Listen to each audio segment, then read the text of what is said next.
बिस्मिल्लाहिर्रहमानिर्रहीम। सबसे पहले तो मैं न्यूज़ वाइज ऑफ कनाडा और मिस्टर बाजवा साहब का बहुत शुक्रगुज़ार हूँ कि आपने इस कीमती राय मांगी जिस इशू पे मुसलमानों के जज्बात की तर्जुमानी करते हुए, और पाकिस्तान सुन्नी तरीका यह है कि इस मौजू पे सो मोटो एक्शन लिया जाए। ये शरीयत के साथ मजाक है।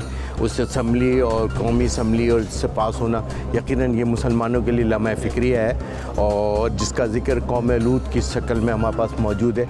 लिहाजा इसके अंदर फ़िलफ़ौर इसको वापस लिया जाए, वरना भरपूर एहतजाज करेंगे। मुफ्ती इकराम, उलमा इकराम से सबसे दरख्वास्त है कि वो इंशाअल्लाह निकलें इसमें, और इसके लिए भरपूर एहतजाज जुमे के रोज़ पूरे पाकिस्तान में भरपूर एहतजाज किया जाएगा इसके ऊपर।